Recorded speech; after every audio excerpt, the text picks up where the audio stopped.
All right, so my dear friends, आज का जो सेशन है उसका स्ट्रेट अवे फोकस क्लियर है। और वो क्या, एक स्टूडेंट जो क्लास 9 में है या क्लास 10 में है उसको हेल्प करना कि आगे क्या करना चाहिए, ठीक है ना। याद रखिएगा कि यहां पर मैं आपको डिसीजन देकर नहीं दूंगा, यहां पर मैं आपको ये डिसीजन देकर नहीं दूंगा कि क्या करना है क्या नहीं करना है, ठीक है ना। यहां पर मैं आपको ये नहीं बताने वाला कि सर ये कर लीजिएगा तो आपके लिए ऐसा रहेगा।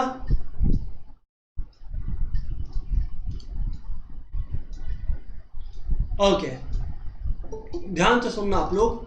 हाँ, सो what I was telling is कि यहां पर आपको ये नहीं पता चलने वाला है कि और क्या करना चाहिए या क्या नहीं करना चाहिए। वो सब ट्रिक्स और टेक्निक्स आपको बताया जाएगा अलग अलग कोर्सेज के बारे में। आपको ये नहीं बताया जाएगा कि ये कोर्स कर लो, इससे तुम अंबानी को बीट कर दोगे, ठीक है ना। तो सर चलिए बातचीत स्टार्ट करते हैं, ठीक है। टॉपिक है करियर पाथ्स पोस्ट क्लास 10, ठीक है। अपने सब कोई दोस्तों आप लोग अग्री करोगे कि इसी डायलेमा में क्लास 10 के बाद फंसे हुए रहते हैं। आर्ट, साइंस या कॉमर्स। आई से अगेन, आर्ट, साइंस या कॉमर्स। अपने लोगों का कोई सेकंड डाउट तो होता ही नहीं है। हाँ जी सर, बात तो सही है, अपने लोगों का कोई सेकंड डाउट नहीं होता है।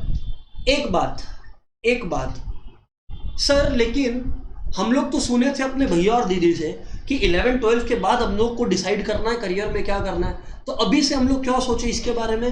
बिकॉज दोस्तों, आप लोग 11-12 में स्ट्रीम का चॉइस करोगे। आप लोग इन तीनों स्ट्रीम्स में से डेफिनेटली कुछ एक सिलेक्ट करने वाले हो, ठीक है ना। आप लोग डेफिनेटली कोई एक स्ट्रीम को सिलेक्ट करने वाले हो, है ना। So what I am trying to tell you दोस्तों हियर इज कि बिकॉज आप लोग एक स्ट्रीम, एक पर्टिकुलर कोर्स स्ट्रीम को चूज करके आगे बढ़ने वाले हो, तो आइडिया इज कि you people need to be well informed in advance कि क्या रिस्क है और क्या एडवांटेजेस है इन एनी पर्टिकुलर बैकग्राउंड, ठीक है। हाँ जी सर, बात तो ठीक है। सबसे पहले अपने लोग डिस्कशन को बांट देते हैं 3 पार्ट्स में। नंबर 1 आर्ट्स, नंबर 2 साइंस और नंबर 3 कॉमर्स। 3 पार्ट्स में हम लोग अपना डिस्कशन को दोस्तों बांटे हैं, ठीक है जी। हाँ जी सर, बिल्कुल।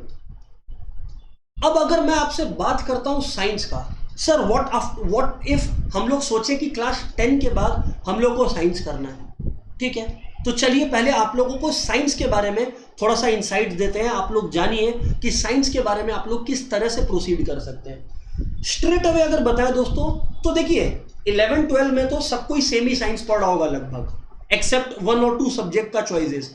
इंपॉर्टेंट है कि 12 के बाद आपको क्या करना है, दैट विल डिसाइड कि 11-12 में आप क्या पिक करोगे अपना सब्जेक्ट के लिए। तो अगर कोई स्टूडेंट बोलता है कि नहीं सर मेरे को तो साइंस बैकग्राउंड में जाना है, ठीक है ना, हर चीज डिटेल में होगा, कोई भी चीज एकदम रफली बात नहीं करेंगे, सो डोंट वरी, है ना। सबसे पहले आपको बता दे रहे हैं साइंस के अंदर 2 स्ट्रीम्स होते हैं, मतलब पोस्ट क्लास 12, उसके बेसिस पर आप 11-12 में अपना डिसीजन लेते हो। नंबर 1 इंजीनियरिंग, और माय डियर फ्रेंड्स नंबर 2 होता है जिसको अपने बोलते हैं मेडिकल, ठीक है ना। 12 के बाद का बात कर रहा हूं आपसे, है ना। इंजीनियरिंग और दूसरा मेडिकल, ठीक है। तो हाँ जी सर, बात तो ठीक है। अब एक बात आप लोग क्लियर रखिए कि जो इंजीनियरिंग चूज कर रहा है, अब आप लोग को मैं बता रहा हूं सब्जेक्ट चॉइसेस के बारे में। अगर कोई स्टूडेंट बोलता है कि नहीं सर हम तो इंजीनियरिंग करेंगे, मेडिकल में नहीं जाएंगे, तो बेसिकली वो स्टूडेंट क्लास 11-12 में क्या सब्जेक्ट्स पढ़ रहा होगा, वो स्टूडेंट्स फोकस कर रहा होगा पीसीएम पे, फिजिक्स, केमिस्ट्री एंड मैथ्स पे।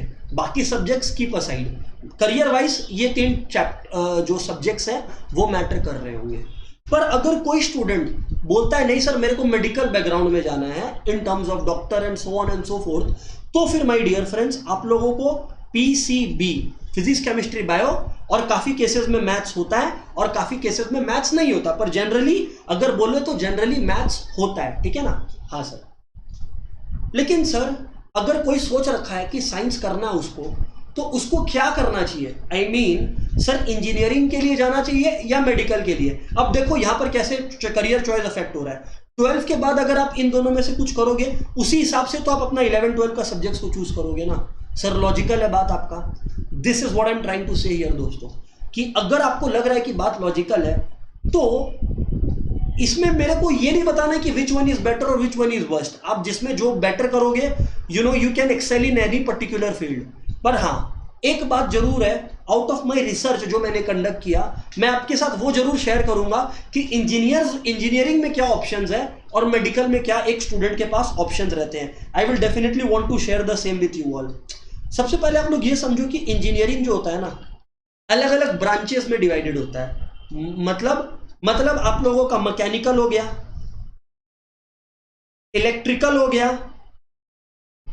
ये सारे अलग अलग ब्रांचेस है जो आप लोग जिसमें से चूज करते हो पोस्ट क्लास 12, ठीक है ना। और उस हिसाब से आप अपना सब्जेक्ट डिसाइड करते हो 11 12 में।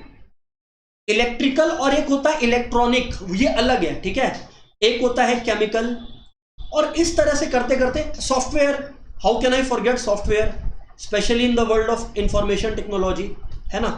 तो सॉफ्टवेयर, और इस तरह से करके जो है आप लोग मल्टीपल तरीके से प्रोसीड करते हैं, ठीक है।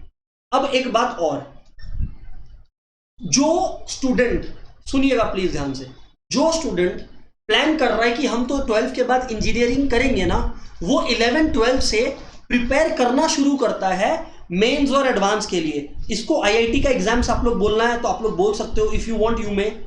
मेंस प्लस एडवांस, ये दोनों एग्जाम्स के लिए वो स्टूडेंट प्रिपेयर करता है जो कब प्रिपेयर करता है, 11 12 के दरमियान, फॉर करियर पोस्ट क्लास 12। सुनते जाना बस बात को आप।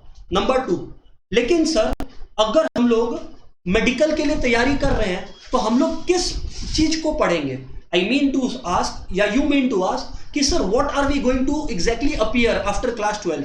क्योंकि आप लोग डेफिनेटली कॉलेज में जाओगे, सर ये मेंस प्लस एडवांस एग्जाम्स का काम क्या होता है, ठीक है ना दोस्तों। ये मेंस और एडवांस का पर्पस होता है ये डिसाइड करना कि आप लोग तो 12 पढ़ लिए, है ना, अब बहुत सारे स्टूडेंट्स हैं जिनको कॉलेजेस में जाना है, तो it is basically a competition, you are competing with the entire students in the country for a particular seat.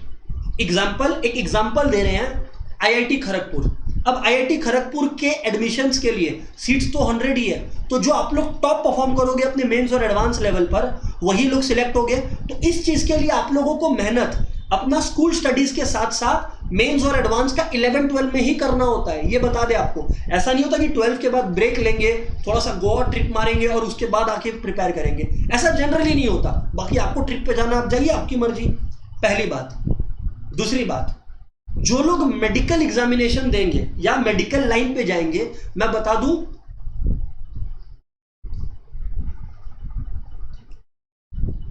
Now जहां तक बात मेडिकल का है,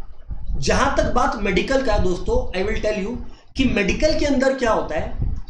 मेडिकल के अंदर माय डियर फ्रेंड्स, जो एग्जाम के लिए आप अपीयर करते हो, ये मेंस और एडवांस नहीं होता, उसमें जो एग्जाम के लिए आप अपीयर करते हो मेडिकल में, the name of the exam is called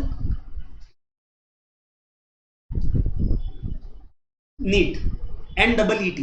ये होता है वो एग्जामिनेशन दोस्तों जो मेडिकल स्टूडेंट्स जिसके लिए अपीयर करते हैं, ठीक है ना। हाँ जी सर, बिल्कुल ठीक है। आगे बात करिए सर, अब आप ओके, आगे बात करते हैं।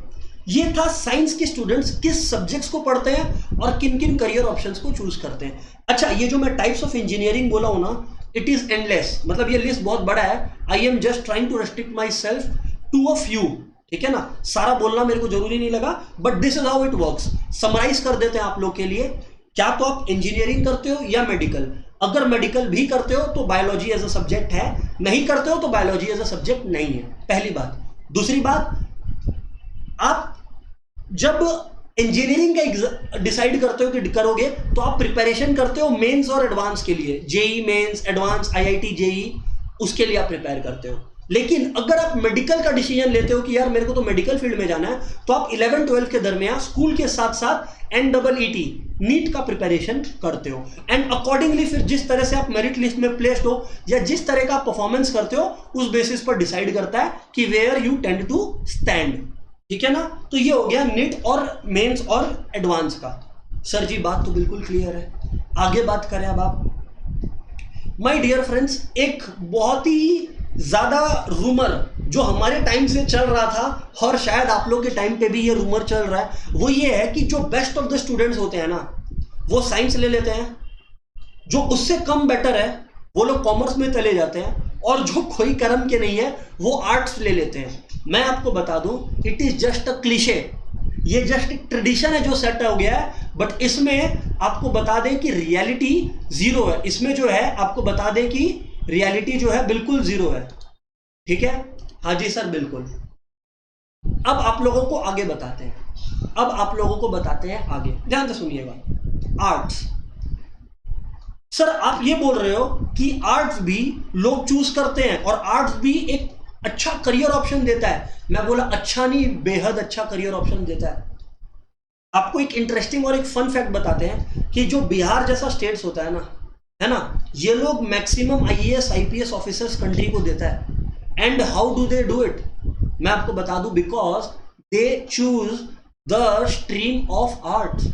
सर ऐसा क्या खास बात है आर्ट्स में? सबसे पहले तो आर्ट्स को अपने लोग अंडर एस्टिमेट इसलिए करते हैं ना, बिकॉज अपने को मालूम ही नहीं है कि आर्ट्स के अंदर क्या सब्जेक्ट है। देखिए मैं आपको फिर से बता रहा हूं, इस सेशन का ये पर्पस बिल्कुल नहीं है कि आपको ये बता दे कि तुम यही करना, तुम अंबानी को बीट कर देगा ना। आप लोगों के सामने पर्पस है इस सेशन का सब कुछ खोल के रख देना कि हर स्ट्रीम में क्या क्या है। Now you take your decision, you decide कि where you want to go head with, ठीक है ना। तो अब दोस्तों आपको बताते हैं आर्ट्स के बारे में। आर्ट्स में एक स्टूडेंट, जो एक आर्ट स्टूडेंट है, वो कैसा सब्जेक्ट्स पढ़ता है। एक आर्ट स्टूडेंट दोस्तों हिस्ट्री, ज्योग्राफी, सोशियोलॉजी, साइकोलॉजी में ऑप्शन मिलता है, या कभी कभी दोनों होते हैं। लीगल स्टडीज, एक स्टूडेंट दोस्तों जो आर्ट्स बैकग्राउंड को परस्यू कर रहा है ना, वो ऐसे सब्जेक्ट्स को स्टडी करता है। वो मैथ्स और ये सब सब्जेक्ट्स को स्टडी नहीं कर रहा होता है, ठीक है ना। लेकिन सर हम लोग को तो हिस्ट्री ज्योग्राफी बोरिंग लगता है। नहीं, वो तरीका गलत रहा है आपका पढ़ने का। पर आपको बता दें एक फन फैक्ट, आप लोग पूछ रहे थे ना कि सर आर्ट्स के बाद क्या करियर ऑप्शन है। ये तो आप बता रहे हो हम लोग कि ये सब सब्जेक्ट्स पढ़ेंगे, पर what are the career options after arts, जिसके बारे में आप इतना तारीफ कर रहे हो। माय डियर फ्रेंड्स, मैं आपको बता दूं, एक एग्जामिनेशन है जो आई विल एडवाइस कि आप लोग हर कोई जिसके लिए अपीयर कीजिए। और उस एग्जामिनेशन का क्या नाम है दोस्तों? उस एग्जामिनेशन का नाम है यूपीएससी। एक इंटरेस्टिंग और फन फैक्ट आपको बताते हैं, हम लोग जब ब्रिटिश हिस्ट्री पढ़ते हैं, क्योंकि आप लोग सब 9-10 में हो तो ब्रिटिश के बारे में डेफिनेटली पढ़े हैं। अगर मान लीजिए आप लोग आईसीएसई के अंदर है ना, या आप लोग क्लास 10 के अंदर पढ़ते हो नेशनलिज्म के ऊपर 3 chapters, first world war, second world war पढ़ते हो। अगर आप लोग सीबीएसई में हो तो आप लोग nationalism in India, nationalism in Europe, है ना, फ्रेंच रेवोल्यूशन, रशियन रेवोल्यूशन, ये सब पढ़ते हैं। ब्रिटिश जब जाते हैं इंडिया से दोस्तों, माना जाता है कि 2 गिफ्ट्स ब्रिटिश का ऐसा है जो इंडिया को मिलता है, एंड दैट इज ब्रिलियंट, मतलब that is more than commendable. और वो 2 गिफ्ट्स क्या है इंडिया के लिए? पहला, आप लोग बिल्कुल सही गैस करोगे अगर आप लोग बोलते हो सर रेलवेज, और दूसरा मैं आपको बता दूं उसका नाम है UPSC, one of the toughest examinations not in our country, in the world itself. अच्छा, एक डर बैठता है स्टूडेंट के दिमाग में कि सर यूपीएससी क्लियर नहीं हुआ तो, या इस फील्ड के बारे में थोड़ा सा और बताइए सर। देखो दोस्तों 3 लेवल्स होते हैं। पहला जिसको बोलते हैं यूपीएससी एंट्रेंस, ठीक है ना, या यूपीएससी बोल लेते हैं, सिंपल एंट्रेंस वर्ड में यूज किया टू शोकेस कि ये एक एंट्रेंस एग्जामिनेशन है। इसके बाद आता है आपका मेंस एग्जामिनेशन। मेंस में आप लोगों को रिटर्न भी करना होता है। ये वाला जो एंट्रेंस होता है ये एमसीक्यू बेस्ड होता है प्योरली, और मेंस के बाद जो होता है दोस्तों आप लोगों का, वो होता है, ध्यान से सुनिएगा, मेंस के बाद होता है आप लोगों का इंटरव्यू। अब आप लोगों का ये तीनों का मार्क्स और आप लोगों का परफॉर्मेंस इन तीनों स्टेजेस में असेस होता है। अगर मान लीजिए कि कोई स्टूडेंट बेहद अच्छा परफॉर्म किया है तो उसको ऑप्शन मिलता है। देखिए करियर्स कहाँ कहाँ है इसके बाद, अगर आप इसको क्लियर करते हो, IAS, IPS, IRS, IFS, GS, government staff के अंदर रेलवेज और बहुत कुछ आ गए। मैं जानबूझ के डिटेल्स में बढ़ाना नहीं चाहता था, पर आपको बता दे रहे हैं कि अगर आप टॉपर्स में से हो तो आपको ऑप्शन मिलेगा कि इसमें से किस में आपको अपना करियर परस्यू करना है। And depending upon your marks, अगर मान लीजिए आपका मार्क्स कम है तो फिर आपको ऑप्शंस नहीं मिलेगा, जो बच जाएगा ऑप्शन आपको वो चूज करना पड़ेगा, या फिर आप जो है डिसाइड कर लीजिए कि आप जो है दोबारा एग्जाम दोगे। Choice is entirely yours. ये डिसाइड आपने करना है कि आप किस तरह से परस्यू करना चाहोगे। इनमें से ऑप्शंस रहेगा आपके पास, है ना। एक बात और, एक इंटरेस्टिंग बात और आपको बता देते हैं कि जो लोग यूपीएससी क्लियर करते हैं उसके बाद लाइफ में कोई भी प्रेसिडेंट ऑफ द कंट्री भी, उसके लिए भी मुश्किल होता है आपको अपने जॉब से निकालना। इतना टफ और इतना ज्यादा इंपॉर्टेंट और मजेदार जॉब है ये। सर एक बात बताना, मैं बोला क्या सर, जब ये यूपीएससी का बता रहे हो एंट्रेंस एग्जाम होता है या मेंस एग्जामिनेशन होता है, तो इसमें हम लोगों को क्या चीज का नॉलेज होना चाहिए? आप लोगों को मैं जब क्लास कंडक्ट करता हूं तब भी बताता हूं और अभी भी बता रहा हूं दोस्तों, आप लोग सरप्राइज होगे। आप लोग का 9-10 का हिस्ट्री ज्योग्राफी का नॉलेज प्लस 11-12 में अगर आप लोग डिसाइड कर ही लिए हो कि यूपीएससी जैसे कोर्स के लिए जाना है, तो वो डिसीजन माय डियर फ्रेंड्स आप लोगों को लेने का मौका मिलेगा 11-12 के दरमियान। दैट इज द एडवांटेज या that is the gift brought to you by UPSC. हाँ, एक चीज जरूर है, it demands complete attention and complete time from your side. आपका टाइम डिवोशन बेहद स्ट्रॉन्ग तरीके से ये कमांड करता है। याद रखें कि आप लोग जब चूज कर रहे हैं तो उस तरह से ही चूज करना, if you are completely dedicated. और फिर आते हैं one of the most famous options पर। अच्छा, मैं मोस्ट फेमस क्यों बोल रहा हूं? बिकॉज स्टैटिस्टिकली स्पीकिंग आजकल ये देखा जा रहा है कि मैक्सिमम स्टूडेंट्स कॉमर्स ले रहे हैं। क्या गलत डिसीजन ले रहे हैं? बिल्कुल नहीं। अगर मेरे से कोई पर्सनल ओपिनियन ले तो मैं बोलूंगा नहीं, बिल्कुल गलत नहीं कर रहे। आज के डेट पे one of the most emerging fields है कॉमर्स। क्यों, मैं बताऊंगा। और एक बात आपको और बता देता हूं कि ये जो आर्ट्स और साइंस के बारे में भी मैंने आपको बताया ना, कुछ और बातें हैं जो आई हैव नॉट कवर्ड। एक बार मैं इंट्रो दे दूं कॉमर्स के बारे में भी, उसके बाद मैं आपके साथ कवर करूंगा, ठीक है ना। एक स्टूडेंट जो कॉमर्स कर रहा है या डिसाइड करता है कि 11-12 में कॉमर्स करेगा, वो क्या क्या सब्जेक्ट पढ़ेगा मैं आपको बता दे रहा हूं। देखिए, इंग्लिश, हिंदी, ये सब लैंग्वेज सब्जेक्ट्स के बारे में मैं बता नहीं रहा, मैं बता रहा हूं आपको कोर सब्जेक्ट्स वो स्टूडेंट्स क्या पढ़ेंगे। दोस्तों, अगर आप कॉमर्स बैकग्राउंड को चूज करते हो, है ना, तो माय डियर फ्रेंड्स, आप लोग जो है अकाउंट्स एक ऐसा सब्जेक्ट रहेगा जो बेहद इंपॉर्टेंट रहेगा। इकोनॉमिक्स एक ऐसा सब्जेक्ट रहेगा, और मैं सबके बारे में भी बताऊंगा, टेंशन मत लेना आप लोग। इकोनॉमिक्स एक ऐसा सब्जेक्ट रहेगा जो बेहद इंपॉर्टेंट रहेगा, ठीक है ना। कॉमर्स के अंदर एक टॉपिक होता है, क्या तो बिजनेस स्टडीज, या फिर कॉमर्स के अंदर कॉमर्स खुद के नाम से ही एक सब्जेक्ट है, डिपेंडिंग अपॉन स्कूल आपको ऑप्शंस मिलता है। एक ऐसा सब्जेक्ट है जिसको आप लोग चूज कर भी सकते हो या चूज नहीं भी कर सकते, चूज कर भी सकते हो और चूज नहीं भी कर सकते, विच इज मैथ्स। और आज के डेट पर तो मैं आपको यह भी बता दूं, एक्चुअली मेरे को 2 ब्रांचेस नहीं जोड़ना चाहिए, मेरे को 3 ब्रांचेस जोड़ना चाहिए। सीबीएसई क्या कर दिया है, आईएससी में ये नहीं है। आईएससी में तो आपके पास सिर्फ स्टैंडर्ड मैथ्स है, पर सीबीएसई ने क्या किया है, स्टैंडर्ड मैथ्स, अप्लाइड मैथ्स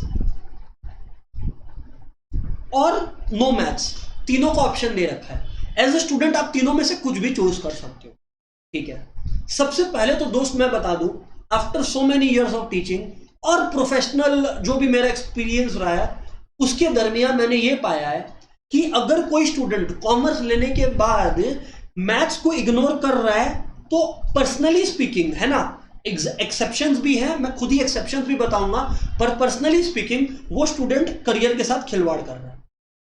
तो मैथ्स नहीं लेना, अगर आप कॉमर्स के लिए जाते हो तो मैथ्स नहीं लेना आपके लिए एक ऑप्शन मत ही रखिएगा।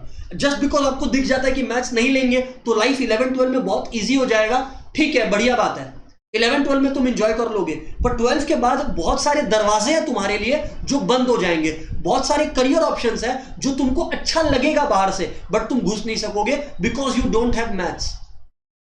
क्या सर, सच्ची? हाँ जी, इनके बारे में भी मैं आपको बताऊंगा, एकदम इत्मीनान से और शांति से सुनते चलिए बस, ठीक है ना। पहला क्वेश्चन अभी जो आप लोग का आएगा वो आएगा, सर मतलब आप ये बोल रहे हो कि मैथ्स तो ले ही ले, ठीक है सर, अब आप हमें ये बताओ, अच्छा ये बात मैं 11-12 का ही कर रहा हूं, ये ऑप्शन आपको 11-12 में ही मिलेगा, ऐसा नहीं है कि ये बहुत दूर का डिसीजन है। 11-12 में दोस्तों एक होता है स्टैंडर्ड मैथ्स और एक होता है अप्लाइड मैथ्स।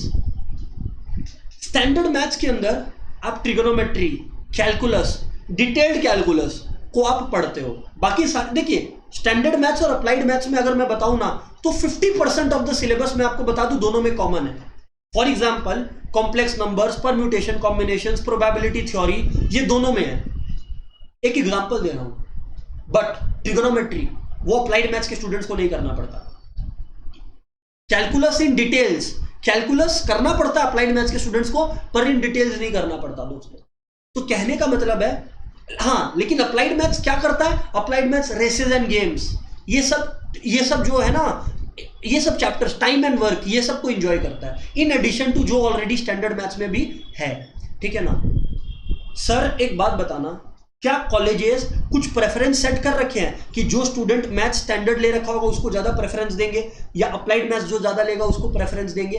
देखिए सच बताऊं आपको, मैं उस नजरिए से नहीं दिखाना चाहता कि सब कुछ शाइनी है, पर मेरा जो एक्सपीरियंस रहा है लास्ट एक दो साल, क्योंकि अप्लाइड मैथ्स लास्ट 1-2 साल में ही आया, बहुत पुराना है नहीं, तो मैं आपको बता दूं दोस्तों कि स्टैंडर्ड मैथ्स वालों को प्रेफरेंस मिलता है। बट अभी सीबीएसई का रिसेंटली नोटिफिकेशन आया है विच टेल्स कि कॉलेज एडमिशन के लिए स्टैंडर्ड मैथ्स और अप्लाइड मैथ्स के स्टूडेंट के बीच में कोई भेदभाव नहीं होगा, both are to be considered equal.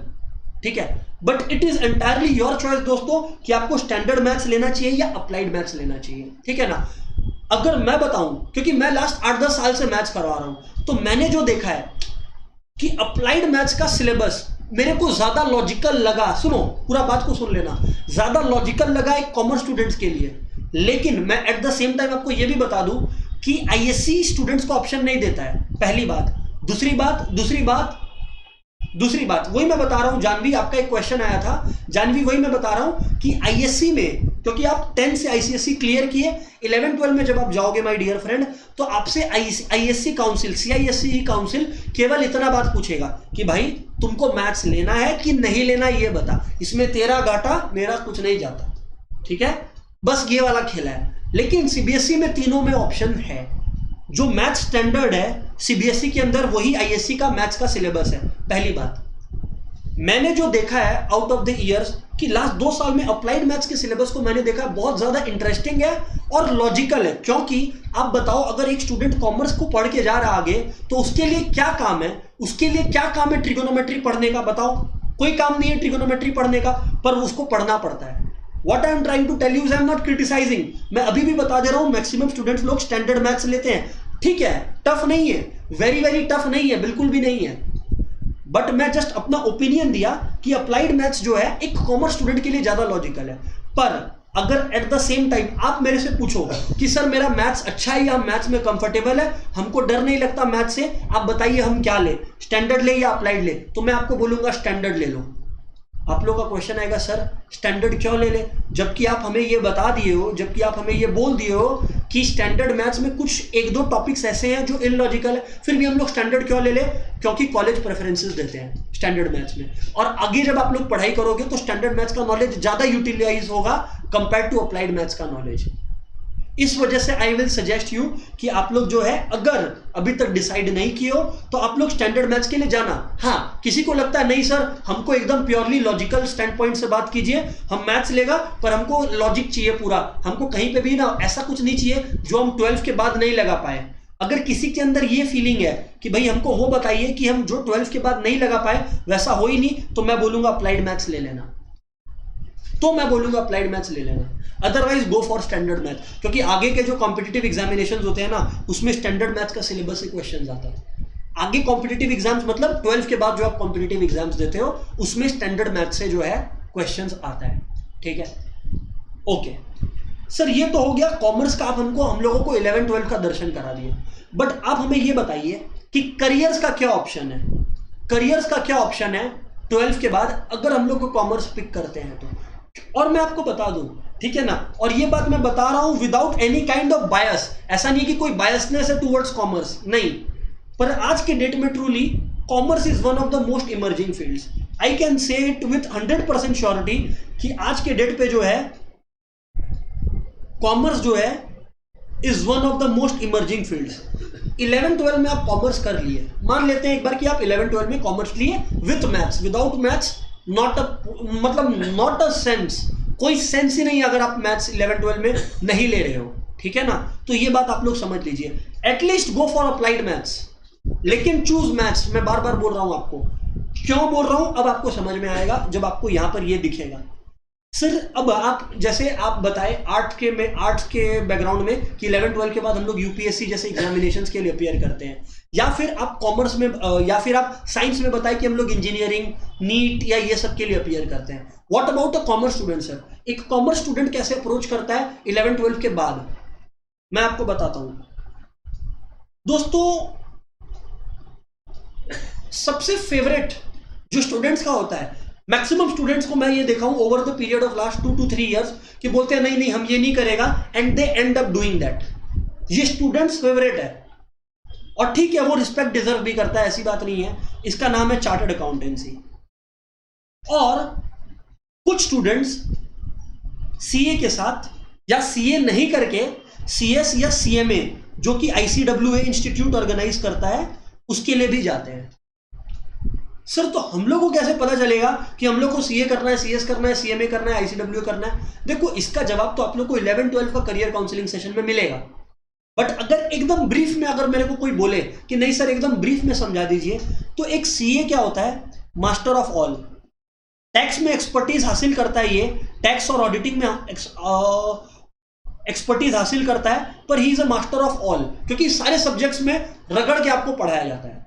CS वो लोग को करना चाहिए जिन लोग को लॉ या कंप्लायंस, कंपनी कोई नियम को फॉलो कर रही है कि नहीं, कंपनी रूल्स एंड रेगुलेशंस को फॉलो कर रही है कि नहीं कर रही है, जिसको ये देखने में मजा आता है वो सीएस करे।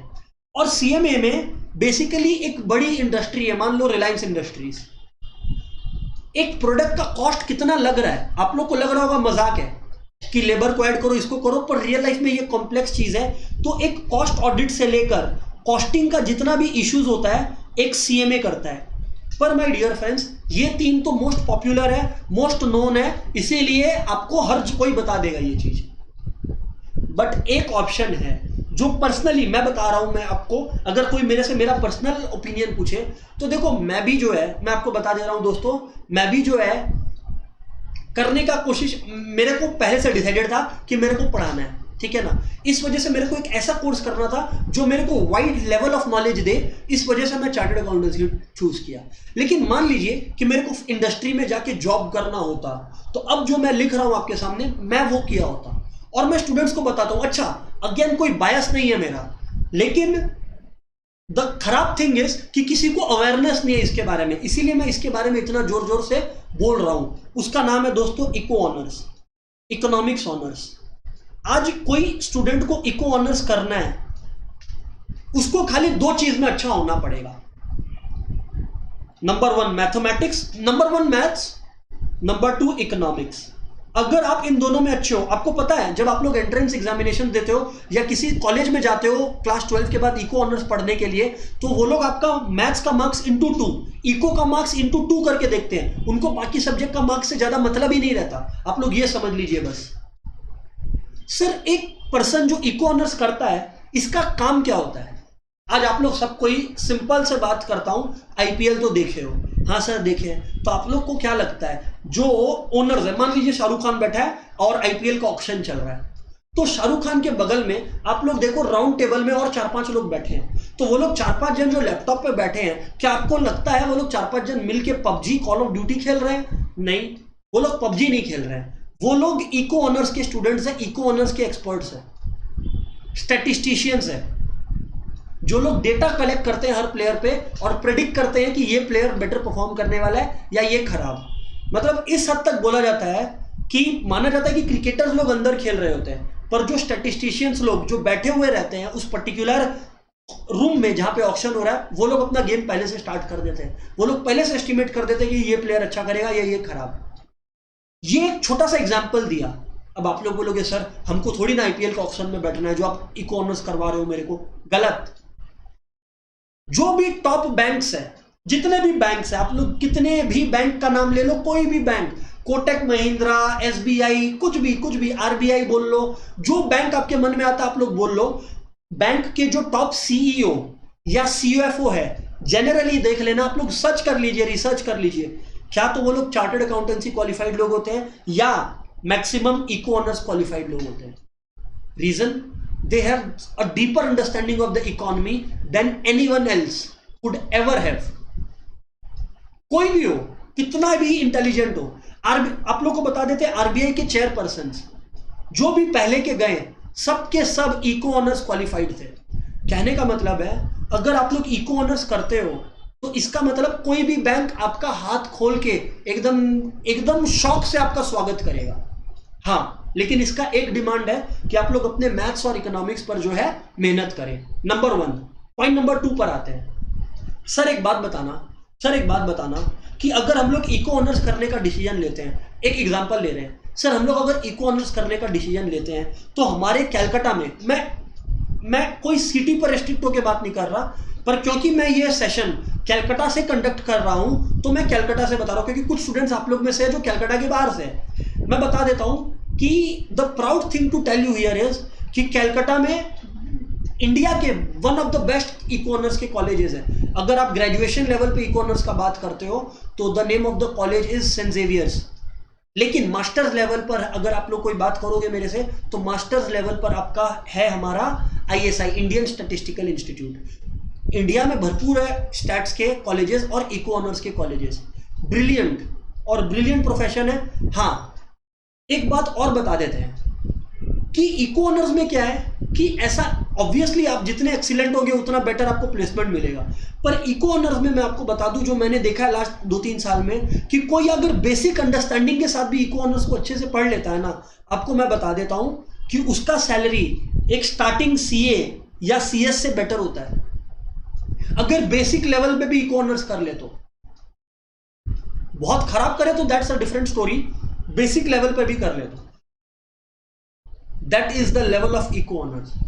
ठीक है सर, एक बात बताना। मैंने कहा क्या बताएं सर, आप हमें इतना कुछ बता दिए इधर पे कॉमर्स के फील्ड के अंदर, क्या और भी कुछ बचा है? हाँ जी बचा है। जो लोग CA या ये सब नहीं करते हैं ना, एक आजकल प्रोफेशनल बॉडीज बाहर में भी इंडिया के हैं जो आपको इंडिया में एग्जाम्स कंडक्ट करवाती है, जैसे ACCA एक तरह से आप समझ लो इंग्लैंड का चार्टर्ड अकाउंटेंट, इस तरह से समझ लो।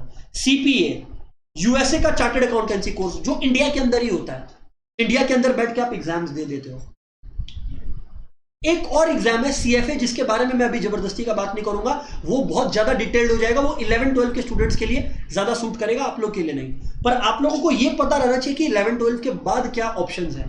सर मैंने कहा क्या सर, हमें एक बात बताना, आप इतना डिस्कशन किए लेकिन आप कहीं पर भी MBA के बारे में तो बात ही नहीं की है सर, ऐसे कैसे चलेगा सर, बताइए आप। दोस्तों आप लोग समझिए, MBA एक मास्टर्स का डिग्री है। क्या चीज का डिग्री है दोस्तों? MBA एक मास्टर्स का डिग्री है, मतलब पहले आपके पास बैचलर्स लेवल का कोई डिग्री होगा तब जाके आप MBA कर सकते। सर ये MBA कौन करता है sir? My dear friends, MBA अब अच्छा, अभी आप लोग को एक इंटरेस्टिंग फैक्ट और मिलेगा, सुनते जाना बस बात को आप लोग। एक इंटरेस्टिंग फैक्ट आप लोगों को अभी और मिलने वाला है। सर बताइए क्या? एक सेकंड दोस्तों। हाँ, तो एक इंटरेस्टिंग फैक्ट आपको और अभी बताने वाला हूं, वो क्या? पहला बात तो MBA कौन कौन करता है? जो लोग दोस्तों बैचलर्स इन कॉमर्स यानी कि BCom जैसा सब्जेक्ट्स पढ़ के आगे बढ़ाओ, मतलब ग्रेजुएशन किया हो simple, bachelors in business administration किया हो, या एक तीसरी कैटेगरी है जो लोग साइंस बैकग्राउंड से है, जो लोग BTech MTech ये सब किए। तो आप लोग समझो MBA किसका डिग्री है? MBA इन रियलिटी एक कॉमर्स स्पेशलाइजेशन का डिग्री है, पर BTech MTech करके स्टूडेंट्स लोग MBA का एग्जाम्स के लिए अपीयर कर रहे हैं। MBA के लिए जो एंट्रेंस एग्जामिनेशन होता है, अगर आपको अच्छा MBA कॉलेज चाहिए उसको बोलते हैं CAT। होता बहुत है, अगर बाहर का बात करें तो GMAT होता है, अगर सिलेक्टेड कॉलेजेस का बात करें तो ZET है ना, जैसे XLRI का ZET होता है, और ऐसे करके बहुत सारा एग्जाम्स होता है, बट सबका करिकुलम अकॉर्डिंग टू CAT ही चलता है। अब मान लो कि आप में से फ्यूचर में कोई डिसाइड करता है कि यार हम BCom BBA करने के बाद जो है, या BTech MTech करने के बाद हम MBA करेगा, वो स्टूडेंट, हालांकि BTech MTech तो इसमें साइड ही कर देते हैं, पर अब मैं आपको बोला था ना कि अगर आप कॉमर्स फील्ड में हो 11-12 में मैथ्स जरूर लेना, इसका फायदा आपको MBA में दिखेगा, क्योंकि MBA में जो CAT है एंट्रेंस एग्जामिनेशन, उसमें मैथ्स है। और स्टैटिस्टिकली स्पीकिंग मैंने देखा है कि जिन लोगों का 11-12 में मैथ्स नहीं रहता, एक्सेप्शंस अलग है, पर जिनका 11-12 के अंदर मैथ्स नहीं रहता ना, दे सफर, वो लोग का CAT अच्छे से क्लियर नहीं होता है, no matter what anybody tells you. और जिनका मैथ्स रहता है उनके लिए गेम बहुत आसान हो जाता है, क्योंकि 11-12 का मैं आपको बता दूं 90% मैथ्स कैट में पूछता है। 90% दोस्तों, आप लोग समझ लो, मैं बोल रहा हूं 90% आपका कैट का क्वेश्चंस, कैट में क्वेश्चंस आएगा मैथ्स के पार्ट से, एटलीस्ट फ्रॉम दिस सेशन। तो ये है my dear friends about MBA, ठीक है। इस वजह से मैं बोलता हूं कि मैथ्स इज वेरी इंपॉर्टेंट, ठीक है। सर एक बात और, सर क्या, सर हमें एक बात और बताना कि कोई भी पर्सन को सर अच्छा, अब अनमोल का एक क्वेश्चन आया कि सर अगर हम लोग 11-12 में मैथ्स करते हैं, क्या हम लोग अप्लाइड मैथ्स करें या फिर स्टैंडर्ड मैथ्स करें, जो हमारा मदद करेगा कैट में जब हम लोग एमबीए के लिए प्लान करें। तो माय डियर अनमोल, अनमोल का क्वेश्चन था, तो my dear Anmol let me tell you कि इस बात से कोई फर्क नहीं पड़ता कि आप अप्लाइड मैथ्स लेते हो या स्टैंडर्ड मैथ्स लेते हो। दोनों का करिकुलम इस तरह से डिजाइंड है कि कैट के अंदर आपका कवर हो जाएगा। इंपॉर्टेंट है कि आपके पास मैथ्स हो। हाँ, ज्यादा कौन हेल्प करता है इसका कोई जवाब नहीं है, क्योंकि दोनों जन अपने जगह पे अपना नॉलेज इंपार्ट करते हैं। तो 100% कवरेज तो कैट का आपको कोई नहीं करवाएगा सर, ठीक है। हाँ जी सर। अब एक क्वेश्चन आता है एक बच्चे का, जय का, कि सर क्या हम लोग इको ऑनर्स साइंस लेने के बाद कर सकते हैं। हाँ डेफिनेटली साइंस लेने के बाद कर सकते हो आप लोग इको ऑनर्स, पर मेरा पर्सनल एडवाइस है, अगर मान लो जय क्या पूछ रहा है, देखिए कितना बढ़िया क्वेश्चन आया जय का। जय का क्या क्वेश्चन आया अभी, जय बोलता है कि सर मान लीजिए मैं 11-12 में साइंस कर लिया, ठीक है, और फिर मैं इको ऑनर्स करना चाहता हूं, तो मैं क्या कर सकता हूं सर। मैं बोलूंगा डेफिनेटली यस आप कर सकते हो, लेकिन मेरा एडवाइस रहेगा, ये मेरा पर्सनल ओपिनियन है, तो इसमें क्या है कि मैं आपको ये नहीं बोलना चाह रहा कि तुम यही करोगे, पर मेरा पर्सनल ओपिनियन है कि आपको जो है 11-12 में अगर आपका डिसाइडेड है कि आपको बाद में इको ऑनर्स करना है, तो आपको 11-12 में कॉमर्स लेकर आगे बढ़ना चाहिए। सर ऐसा क्यों, सर ऐसा क्यों बोल रहे हो आप, आइए मैं आपको समझाता हूं। अगर आप 11-12 में कॉमर्स लोगे तो आपका बर्डन हल्का होगा, मतलब आपके सब्जेक्ट्स कैसे रहेंगे, अकाउंट्स, कॉमर्स मतलब बिजनेस स्टडीज, आपके सब्जेक्ट्स कैसे रहेंगे, मैथ्स, इकोनॉमिक्स। तो मेरा कहने का मतलब है आपके पास अगर 11-12 में कॉमर्स है तो आप ज्यादा फोकस कर पाओगे मैथ्स और इकोनॉमिक्स पे, आप ज्यादा समय ज्यादा एनर्जी मैथ्स और इकोनॉमिक्स को दे पाओगे। और ये हल्का हल्का सब्जेक्ट्स अकाउंट्स कॉमर्स, हल्का हल्का क्यों बोल रहा हूं, हल्का हल्का बोलने का भी रीजन दे दूंगा। ये जो अकाउंट्स और कॉमर्स हल्का हल्का सब्जेक्ट्स है, इसको आप अटेंशन लिमिटेड दोगे तो भी आप अच्छा स्कोर कर दोगे इनमें। पर मान लो मसलन आप साइंस लेते हो, आपको क्या सब्जेक्ट्स मिल रहे हैं, फिजिक्स, केमिस्ट्री, ऐसे सब्जेक्ट्स जो आपको पूरी तरह से निचोड़ लेंगे, मतलब आपके पास इतना एनर्जी नहीं बचेगा कि आप अपना मैथ्स और इकोनॉमिक्स को दे दो। और 11-12 का स्टूडेंट जो कॉमर्स पढ़ रहा होता है वो बहुत लाइटली ट्रेड कर रहा होता है, मतलब इजीली मूव कर रहा होता है, उसके पास बहुत टाइम होता है कि अपने आप को मैथ्स और इको का मास्टर बना ले, मास्टरी कर ले, क्योंकि बाकी सब्जेक्ट्स हल्के हैं। पर वो जो साइंस का स्टूडेंट है वो उसके लिए बाकी सब्जेक्ट्स भी हल्के नहीं है। कर सकते हो क्या, हाँ कर सकते हो, पर ज्यादा बेटर क्या है अगर आप 11-12 में कॉमर्स लें, जिससे आपको खुद को समय मिलेगा अपना मैथ्स और उसमें बेटर काम करने का। वरना आप फिजिक्स और केमिस्ट्री के साथ लोगे, एक्सेप्शंस का अलग बात है, लेकिन देन आपको बहुत डिफिकल्टी होगा to cope up with things. This is what I am trying to say here, ठीक है ना माय डियर फ्रेंड्स। अब एक क्वेश्चन और आया अनमोल का, अभी मैं क्वेश्चंस ले रहा हूं तो एनीबॉडी कैन आस्क क्वेश्चंस, ठीक है ना, ये बता देता हूं मैं आपको। पहला क्वेश्चन आया अनमोल का, अनमोल का क्वेश्चन आया कि सर क्या मैं अगर यूपीएससी करना चाहता हूं तो क्या सिर्फ यही पॉसिबिलिटी है क्या कि मेरे को 11-12 में आर्ट्स ही लेना पड़ेगा। ऐसा बिल्कुल भी नहीं है, तुमको 11-12 में आर्ट्स ही लेना पड़ेगा ऐसा बिल्कुल भी नहीं है। कहने का मतलब यह है कि अगर तुम मान लो कॉमर्स पढ़ते हो या तुम साइंस पढ़ते हो और 11-12 में, और उसके बाद तुम डिसाइड करते हो कि नहीं मेरे को यूपीएससी देना है, तो हाँ तुम प्रिपेयर करना स्टार्ट करो, आप प्रिपेयर करना स्टार्ट करो, कोई आपको रोकने वाला नहीं है यहां पे। ऐसा बिल्कुल भी नहीं है कि anybody is going to stop you कि यार यूपीएससी का प्रिपरेशन क्यों कर रहे हो। और बाकायदा लोगों ने किया है, ऐसे ऐसे लोग हैं जिनको मैं जानता हूं, जैसे रौनक अग्रवाल, चार्टर्ड अकाउंटेंट बनने के बाद ये पर्सन यूपीएससी करता है, क्लियर करता है और अपना पोजीशन को हासिल करता है। तो कहने का मतलब ये है कि ऐसा बिल्कुल भी नहीं है कि सर जो सिर्फ आर्ट्स लेगा वही यूपीएससी में फोड़ेगा, बाकी लोग जो है ताली बजाएंगे, ऐसा बिल्कुल नहीं है। It's for everybody and everybody can attack it sir. ये बता देता हूं मैं आपको, ये मैं आपको बता दे रहा हूं कि इस तरह से चीजें काम करती हैं। ठीक है guys, I am ready for the next question, please throw your next question guys. हाँ, one of you was asking, audio use कर रहे थे सर, बता रहे हैं श्रिद्धि और शिवम दोनों का जवाब दे रहे हैं। पहले one of the friends is using his audio to ask something, please do. Sir जैसे देखिए यूपीएससी का जो मेंस होता है, वो जो एंट्रेंस होता है सर, जहाँ तक उसमें मैं दोनों में से किसी एक एग्जाम में सर मेनली हिस्ट्री ज्योग्राफी से क्वेश्चंस आते हैं और जनरल। हाँ नहीं तो वही मैं बोल रहा हूँ ना माय डियर फ्रेंड। सर इसका मतलब सर अगर पर्सनली आप जैसे यूपीएससी अगर कर रहे हैं तो आप ज्यादातर आर्ट्स प्रेफर करेंगे कि कॉमर्स लेके?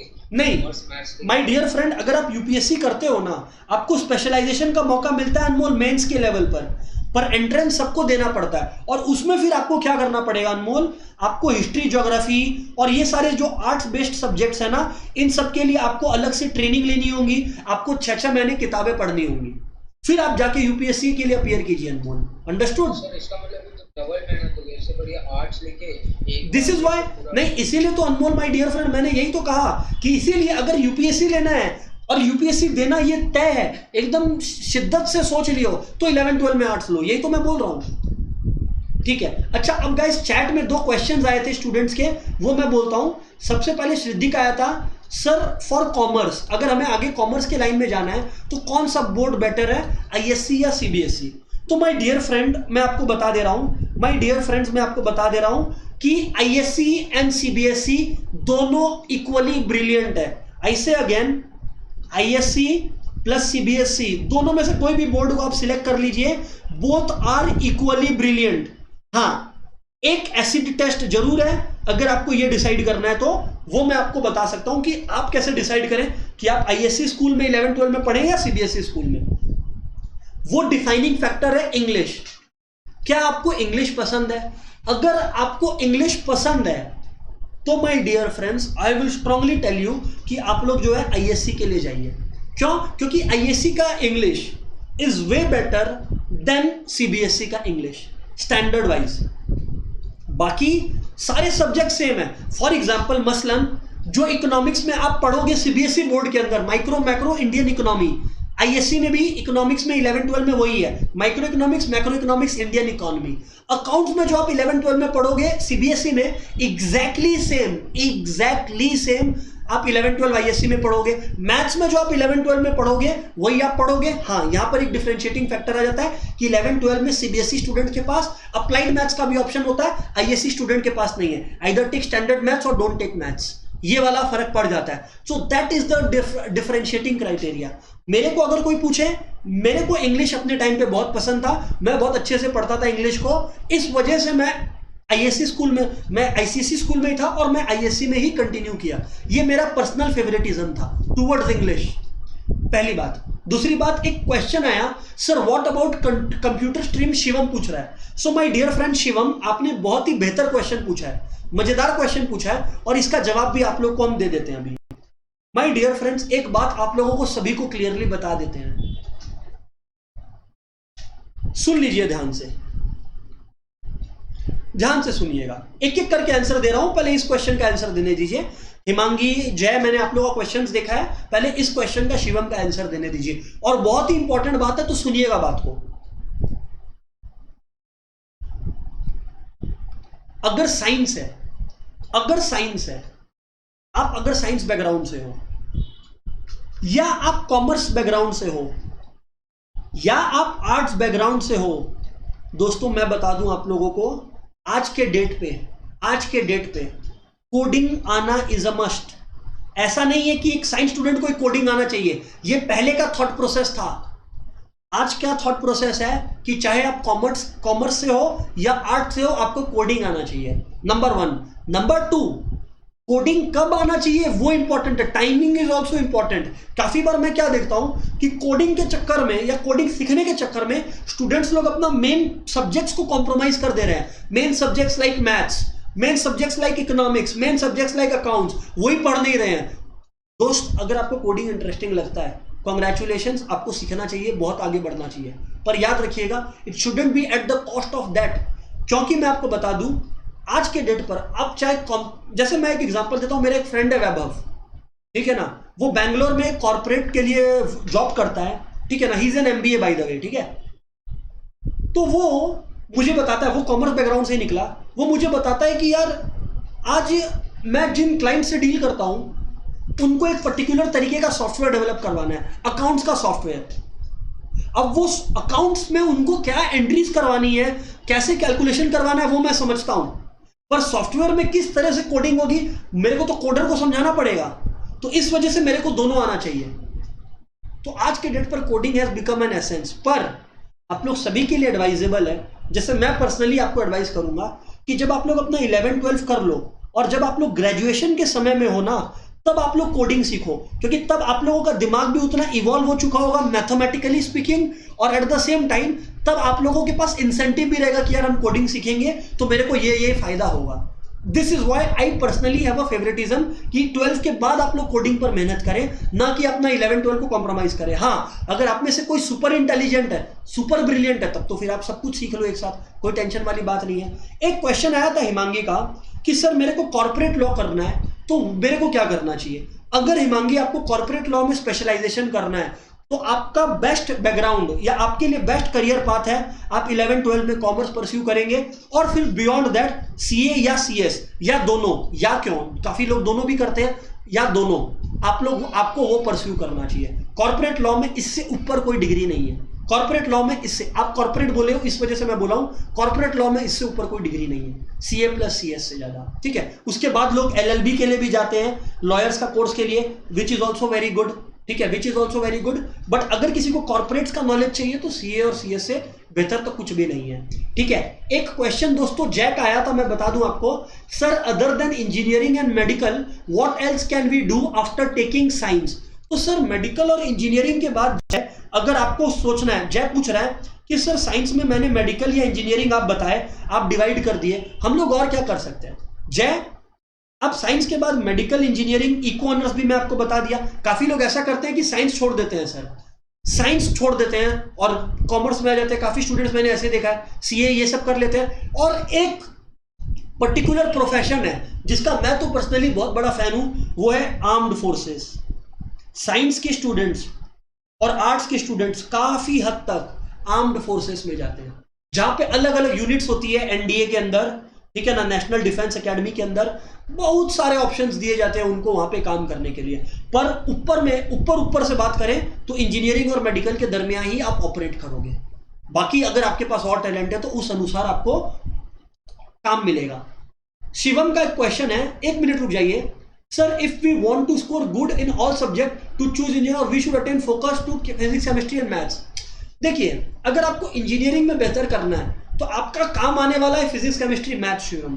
तो आपका ये तीनों तो एकदम तोड़ होना चाहिए, एकदम तोड़ होना चाहिए ये तीनों। पहला जवाब। जानवी का क्वेश्चन है सर, ठीक है, sir if we want to do eco honours but if our percentage is less because of commerce then would it cause any disadvantage in the college और इन द फ्यूचर। ना, मैं बार बार बोल रहा हूं eco honours के लिए ध्यान से सुन लेना। इसको इको ऑनर्स के लिए मैं बार बार आप लोगों को बोल रहा हूं दोस्तों कि इको ऑनर्स के लिए ज्यादा फोकस आप लोगों को करना है अपना इकोनॉमिक्स का और मैथ्स का मार्क्स पे, जो कि पढ़ के आपका हो जाएगा, ठीक है ना, जो कि आपका अच्छे से पढ़ने के बाद जो है हो जाएगा, बिल्कुल भी मुश्किल नहीं है। मेरा एक फ्रेंड है, जैसे मैं बता दूं आपको, जब मैं पूर्वांचल में था, आईएससी बोर्ड था, मेरा एक फ्रेंड है अंकित, उसने दोस्तों वो खाली फोकस करता था मैथ्स और इकोनॉमिक्स पे, और मैं बता दूं उसने दोनों में बेहतर किया और उसका फर्स्ट जॉब स्विस बैंक में लगा।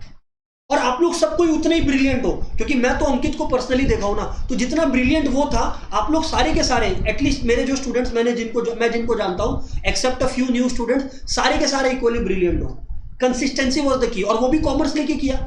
स्विस बैंक, समझ रहे हो आप लोग, फर्स्ट जॉब उसका 30 लाख रुपीस का था। सोचने वाला बात है दोस्तों, फर्स्ट जॉब उसका 30 लाख का था। एक इंजीनियर 15-10 साल पढ़ते रहता है, 8 साल पढ़ते रहता है, फिर भी उस जॉब के उस वैल्यू जॉब तक नहीं पहुंचता है जल्दी से, until unless he or she is too, way too good।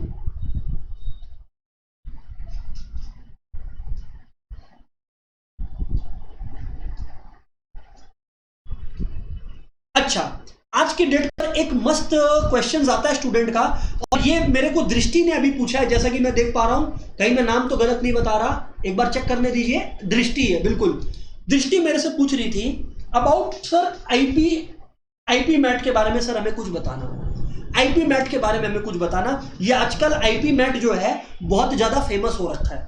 मैं बोला चलिए आप लोगों को आईपी मैट के बारे में बताते हैं, काफी स्टूडेंट्स को इसके बारे में नहीं पता रहता, तो आइए मैं आपको थोड़ा सा इंसाइट ऑफर करूं। आईपी मैट दोस्तों आईआईएम बैंगलोर नहीं, आईआईएम इंदौर है आई गेस, हाँ आईआईएम इंदौर है, बैंगलोर नहीं है, sorry for the wrong information.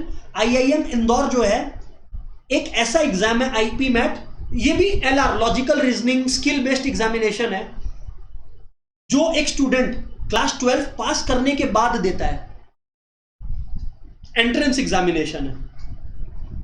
जो इसको क्लियर करता है ना, वो 12 के बाद ही सीधा आईआईएम का पार्ट बन जाता है, पर्टिकुलरली आईआईएम इंदौर का पार्ट बन जाता है। और ये कितने टाइम का है आईपी मैट, मतलब आईपी मैट तो खाली एंट्रेंस एग्जामिनेशन का नाम है, ये दोस्तों 5 इयर्स का कोर्स होता है, डिवाइडेड इनटू 2+3 या आई शुड से 3+2, क्योंकि 3 साल बैचलर्स और 2 इयर्स मास्टर्स। तो आप लोगों को एक तरह से एमबीए का पूरा फ्लेवर, जैसे नॉर्मली क्या होता है, आप लोग ग्रेजुएशन किसी भी कॉलेज से करते हो और फिर आप लोग कैट देते हो, आप लोग कैट देने के बाद जो है एक अच्छा एमबीए कॉलेज में जाते हो। ये जो जर्नी है आईपी मैट इस जर्नी को काट देता है, सीधा आप आईपी मैट दो और सीधा आपका 5 साल यहीं पर बुक्ड आईआईएम के अंदर। तो जिसको आईआईएम का वो क्रेज है ना, वो इसके लिए जाता है, आईपी मैट किसको देना चाहिए मैं ये बता देता हूं। अच्छा, अब एक इंटरेस्टिंग चीज देखो, अगर कोई स्टूडेंट आईपी मैट एग्जामिनेशन भी दे रहा है 12 के बाद, उसके लिए भी उसका मैथ्स स्ट्रांग होना चाहिए, उसका इकोनॉमिक्स कॉमर्स जैसा सब्जेक्ट स्ट्रांग होना चाहिए, क्योंकि वहीं से क्वेश्चन आएंगे एंट्रेंस में। आप समझ रहे हो मैथ्स का क्या इंपॉर्टेंस है, पहला बात। दूसरा बात, आईपी मैट किसको जाना चाहिए, उसको जाना चाहिए जिसको बस ये क्रेज है कि मेरे को आईआईएम में जाना है ना, मेरे को और ज्यादा माथा नहीं कर लगाना है, मेरे को दुनिया को और एक्सप्लोर नहीं करना है, मेरे को आंख बंद करके बस चले जाना है। गुड, करियर ऑप्शन अच्छा है, अच्छा फ्यूचर है, वेरी गुड। लेकिन अगर आप मेरे से पूछो, मैं अगेन पर्सनल व्यू जब देता हूं तो मैं बोल देता हूं मेरे हिसाब से मैं अगर होता आपकी जगह तो मैं इसको नहीं दे रहा होता। सर क्यों नहीं दे रहे होते आप, जबकि आप खुद ही इसका इतना तारीफ किए हो? दोस्तों फॉर द सिंपल रीजन की एक एक्सप्लोर, जब आप लोग कॉलेज में घुसते हो ना 12 के बाद, तो आप लोग डिसाइडेड नहीं होते हो, आप लोग को अभी भी बहुत कुछ डिस्कवर करना बाकी है। अभी तक तो आप लोग अपना सिर्फ स्कूल लाइफ देखे हो सर। प्रकृति में आपके क्वेश्चन का आंसर दे रहा हूं माय डियर फ्रेंड, पहले मेरे को इस टॉपिक को खत्म कर लेने दीजिए आप, फिर मैं आपके क्वेश्चन का भी आंसर देता हूं। तो सुनिएगा, मैं रिपीट करता हूं। हाँ, क्लास 12 के बाद दोस्तों आप लोग बहुत कुछ एक्सप्लोर करते हो, लाइफ के अंदर बहुत कुछ देखते हो कि वर्ल्ड में लोग क्या क्या कर रहे हैं, जब आप लोग कॉलेज के अंदर एंटर करते हो। और मैं पर्सनली आप लोगों को एडवाइस करूंगा कि आप लोग वो चीज एक्सप्लोर करें। अगर एक स्टूडेंट 12 के बाद तुरंत डिसाइड कर लिया, आईपी मैट दे दिया और क्लियर कर दिया, तो वो तो यार वर्ल्ड को कभी देख ही नहीं सका, वो एक रोबोट की तरह ऑपरेट किया। 12 तक ऑटोमेटिकली सेट था अलार्म, 12 के बाद वापस एक एग्जाम दिया और अलार्म की तरह फिर 5 साल काम करने लगा। तो आप वर्ल्ड को एक्सप्लोर कहाँ कर रहे हो, वर्ल्ड में जो पॉसिबिलिटीज है उसको कहाँ एक्सप्लोर कर रहे हो। लेकिन फिर भी अगर आईआईएम का क्रेज है तो फिर नो डाउट कि it's a very good option to go ahead with IPMAT, number 1। Number 2, एक स्टूडेंट प्रकृति जिसका क्वेश्चन आया कि सर ये इको ऑनर्स के बारे में जो आप अभी बता रहे थे हमें, ये कितना समय का कोर्स है? तो माय डियर प्रकृति, मैं आपको बता देता हूं कि इको ऑनर्स जो है आपका 3 to 4 इयर्स, 3 to 4 इयर्स मतलब 3.5 साल का भी काफी जगह होता है, 3 to 4 इयर्स का कोर्स है। सुन लीजिए, जिसको बोलते हैं ग्रेजुएशन, मतलब आप बीकॉम नहीं करोगे, आप ग्रेजुएशन इन इको ऑनर्स या बैचलर्स इन इको ऑनर्स कर रहे होगे, नंबर 1। ग्रेजुएशन के बाद 2 इयर्स का, एक्चुअली एग्जैक्टली 2 साल नहीं होता, 1.5 इयर्स का मास्टर्स का डिग्री भी होता है, जो आपको इको ऑनर्स के साथ लेना पड़ेगा या लेना चाहिए, सिर्फ ग्रेजुएशन करके कोई नहीं है। तो अगर आपको सिंपल भाषा में समझाए तो eco honours my dear friend लगभग 5 से 6 साल का आपका कोर्स हो गया, कंसिडरिंग कि आप ग्रेजुएशन भी कर रहे हो, मतलब बैचलर्स भी कर रहे हो और मास्टर्स भी कर रहे हो, जिसको मैं एडवाइस करूंगा करना। सिर्फ बैचलर्स करना मतलब फिर इको ऑनर्स मत ही करो, बेटर है फिर वो मत ही करो, और करो तो फिर बैचलर्स और मास्टर्स आप लोग दोनों के लिए जाओ। तो ये मेरा आंसर था। Excuse me sir. हाँ अनमोल बोलिए। सर अगर आर्ट्स लेके हम लोग यूपीएससी करते हैं तो सर मेरा बैचलर्स डिग्री कैसे मिलेगा? माय डियर फ्रेंड, आर्ट्स लेकर भी जब आप करते हो ना तो बैचलर ऑफ आर्ट्स नाम का भी कोर्स होता है अनमोल, समझ रहे हो आप? Bachelor of arts, master of arts, आप उसके लिए जा सकते हो, समझ गए ना? तो सर अगर बैचलर, हाँ, आप बीए भी कर रहे होगे, साथ साथ में आप यूपीएससी की तैयारी भी कर रहे होगे, करेक्ट। लेकिन अब दोस्तों मैं आपसे उसके बारे में बात करना चाहता हूं जो शायद अनएक्सप्लोर्ड रह जाता है। ध्यान से सुनिएगा, हम लोग अपने एंड पे पहुंच गए हैं डिस्कशन के। एक बात ऐसा है जो अपने लोग भूल जाते हैं, अपने लोग नहीं करते हैं। जैसे दृष्टि का क्वेश्चन आया था तो मैं बोला था कि आप वर्ल्ड को एक्सप्लोर ही नहीं कर पाओगे आप लोग, उस बारे में मैं जवाब देना चाहता हूँ। सबसे पहले मेरे को एक बात बताइए, एक फोटो आप लोगों को दिख रहा है आपके स्क्रीन पर, किसी को भी idea who is this person? कोई भी जानता है इसका नाम? प्लीज शेयर कीजिए अगर जानते हैं आप लोग। रोहन जानता है, रणवीर इलाहाबादिया, जय जलान इसके यूट्यूब चैनल का नाम बताया, बियर बाइसेप्स। तो हाँ जी, इसका नाम रणवीर इलाहाबादिया है। इसका एक यूट्यूब चैनल है जिसका नाम है बियर बाइसेप्स, जो कि बहुत बेहद अच्छा चल रहा है और ही इज एन एंटरप्रेन्योर। इसके बहुत सारे बिजनेस इन्वेस्टमेंट्स है, इसका जो पॉडकास्ट है बहुत फेमस है। अब मैं आपको ये बोल रहा हूं कि while he was exploring his college life, post college life, he realized कि इनका कम्युनिकेशन स्किल्स बेहतर है, और आज की डेट पर कम्युनिकेशन स्किल्स हर प्रोफेशन को चाहिए। और आज कम्युनिकेशन स्किल्स की वजह से दोस्तों his age is current age, present age is round about 28 to 30 years, and मैं आपको बता दूं he is already making 50 lakhs per month. मैं ये नहीं बोल रहा कि ये हर कोई कर लेता है, नहीं, पर मैं ये बोल रहा हूं कि अगर ये भी उस तरह से वर्ल्ड का पॉसिबिलिटीज को एक्सप्लोर नहीं करता तो ये यहां पर होता क्या जहां पर ये है। तो आइडिया इज कि हमेशा हम लोग ऊपर में जो भी बातें मैं किया, वेरी गुड, नॉलेज होना चाहिए, बिल्कुल अच्छा बात है, पर always look for that other thing you are good at. क्या पता आपको वही मेन गेम जिता दे। एक और फोटो आपको मैं दिखाता हूं, कोई इस बच्चे को जानता है क्या? He is just 15 years old. He is just 15 years old. He is an entrepreneur. He is a Mumbai-based businessman. मैं आपको ये बता दूं, He is 15 years old. इसका नाम है तिलक मेहता। इसने क्या किया मैं आपको बता दूं, इसका स्टोरी क्या है एक छोटा सा मैं आपको बता दूं। इसने क्या किया बेसिकली, इसने ये नोटिस किया था, एक दिन इसको बुक चाहिए था, ये शायद अपने मामा के घर गया था जो महाराष्ट्र में रहते हैं और बहुत दूर था इसके मामा का घर। अब इसका अगले दिन टेस्ट था, इसके पापा रात में घर काम करके आए। अब इसको अच्छा नहीं लगा कि अपने पापा को बोले कि पापा मामा के घर से मेरा किताब लाइए, मेरा कल टेस्ट है। तब इसके अंदर यह आया कि ऐसा कोई मुंबई के अंदर कोरियर सर्विस क्यों नहीं है जो बुक्स एंड कॉपीज में स्पेशलाइज करे।